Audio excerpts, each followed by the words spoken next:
പലതരത്തിലുള്ള കാർഷിക വിപ്ലവങ്ങളെക്കുറിച്ച് നമ്മൾ കേട്ടിട്ടുണ്ട്. എന്താണ് ഹരിത വിപ്ലവം എന്ന് പറഞ്ഞു കഴിഞ്ഞാൽ? കാർഷിക രംഗത്തെ ഉൽപ്പാദന വർധനയാണ് ഹരിത വിപ്ലവം എന്ന് പറയുന്നത്. അപ്പോൾ ഹരിത വിപ്ലവത്തിൻ്റെ പിതാവ് ആരാണ്? നോർമൻ ബോർലോഗാണ്. അദ്ദേഹം ഒരു USA കാരനാണ്. ഒക്കെ നമുക്കറിയാം. ഹരിത വിപ്ലവത്തിൻ്റെ ജന്മസ്ഥലം എവിടെയാണ്? അത് മെക്സിക്കോ ആണ്. എന്നാൽ ഹരിത വിപ്ലവത്തിൻ്റെ ഏഷ്യയിലെ ഗേഹം എന്നറിയപ്പെടുന്ന ഏതാണ്? ഫിലിപ്പീൻസ് ആണ്. ഇന്ത്യയിൽ ഹരിത വിപ്ലവത്തിൻ്റെ പിതാവാണ് MS സ്വാമിനാഥൻ. അപ്പോൾ കാർഷിക രംഗത്തുണ്ടായിട്ടുള്ള ഒരു വിളവർദ്ധനവ്, അതിനെ പറയുന്ന പേരാണ് ഹരിത വിപ്ലവം.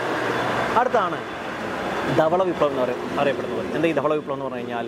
പാലുൽപാദനത്തിലുണ്ടായ വർധനയാണ് ധവള വിപ്ലവം എന്ന് പറയുന്നത്. വിപ്ലവത്തിൻ്റെ ഇന്ത്യയിലെ പിതാവ് അല്ലെങ്കിൽ ധവള വിപ്ലവത്തിൻ്റെ പിതാവാണ് ഡോക്ടർ വർഗീസ് കുര്യനാണ്. അദ്ദേഹം കോഴിക്കോട്ടുകാരനാണ്.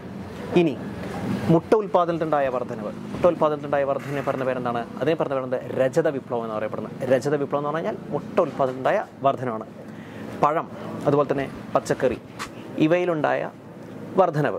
ഓക്കെ, അതിനെ പറഞ്ഞ പേരാണ് സ്വർണ്ണ വിപ്ലവം എന്ന് അറിയപ്പെടുന്നത്. അപ്പോൾ സ്വർണ്ണ വിപ്ലവം എന്ന് പറഞ്ഞു കഴിഞ്ഞാൽ പഴം, പച്ചക്കറി, ഈ ഉൽപ്പാദനത്തിലുണ്ടായ വർധനയാണ് സ്വർണ്ണ വിപ്ലവം എന്ന് അറിയപ്പെടുന്നത്. ഹരിത വിപ്ലവത്തിൻ്റെ രണ്ടാം പതിപ്പാണ് പ്രോട്ടീൻ വിപ്ലവം എന്നറിയപ്പെടുന്നത്. നരേന്ദ്രമോദിയും അരുൺ ജെയ്റ്റ്ലിയും ചേർന്ന് രൂപപ്പെടുത്തിയതാണ്.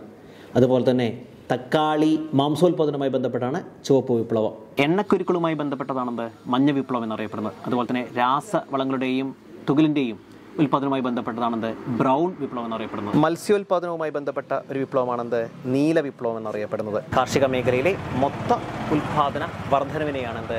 മഴവിൽ വിപ്ലവം എന്നറിയപ്പെടുന്നത്. നമ്മൾ നോക്കിയത് സ്ഥിരമായി ചോദിച്ചു വരുന്ന കുറച്ച് കാർഷിക വിപ്ലവങ്ങളെക്കുറിച്ചാണ്.